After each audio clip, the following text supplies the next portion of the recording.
안녕하세요. 철철연구소의 도시촌놈 철철입니다. 드디어 제 땅에 농막을 놓을 수 있게 되었습니다. 이번 에피소드는 농막을 놓기 위한 과정을 아주 요약해서 필요한 것만 소개해 드리도록 하겠습니다. 구독과 좋아요 한 번만 눌러주시고요. 본격적으로 시작합니다. 답, 즉 논밭에 농막을 놓기 위해서는 가설건축물 축조 신고가 필요합니다. 가설건축물 축조 신고는 인터넷 세움토로 할 수 있고요. 직접 지자체를 방문해서 하실 수 있습니다. 저는 인터넷 세움토로 했습니다.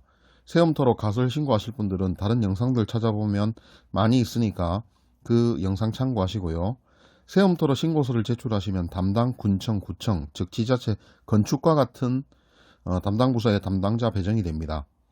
요새는 담당 공무원들이 실사를 나가기도 하지만 보통은 위성사진, 항공사진 같은 것들을 보고 실시간으로 농지에 대한 현황을 보더군요.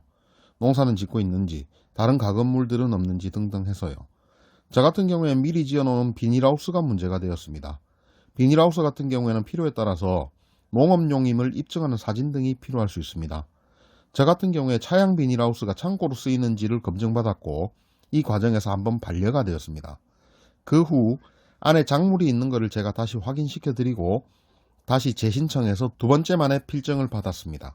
인터넷 세움터로 신청을 하면 필증을 바로 출력할 수 있습니다. 이걸로 끝났느냐? 아닙니다. 취득세와 면허세를 납부해야 됩니다. 취득세와 면허세는 자진 납부고요. 해당 지자체 세무과에 전화하시면 고지서나 가상 계좌를 알려줍니다. 반드시 자진 납부해야 한다는 점을 알아두시면 좋겠습니다. 경우에 따라서 고지서를 부과하기도 하지만 저 같은 경우에는 별도 연락이 없어서 군청 세무과에 전화하니 가상계좌로 납부할 수 있게 도와주셨습니다.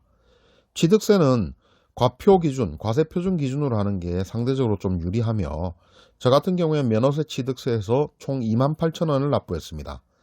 이제 3년간은 합법 농막이 됩니다. 제가 합법 농막이라 이야기했는데 합법 농막을 유지하기 위해서는 딱 하나만 명심하면 됩니다.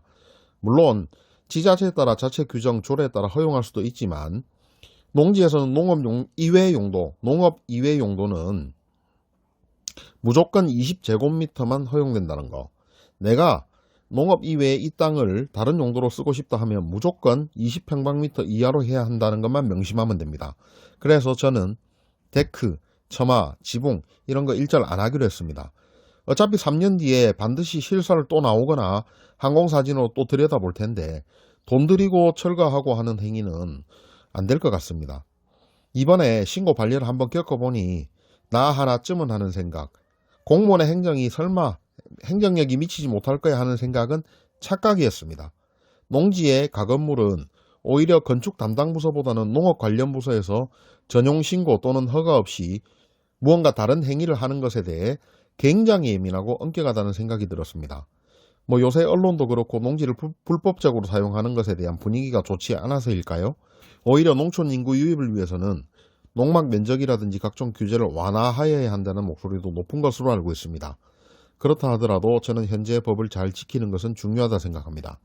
오늘 내용을 요약하면 첫 번째는 농막을 놓기 위해서는 가설 건축물 축조 신고를 반드시 인터넷 세움터나 해당 지자체에 반드시 신고를 해야 되고, 두 번째, 가설 신고 전 현재 내 농지에 농지법에 위배되는 다른 용도의 시설물은 없는지 반드시 확인해야 할 것이며, 세 번째는 필증이 나오면 반드시 해당 지자체에 취득세 면허세를 자진 납부하라는 것입니다.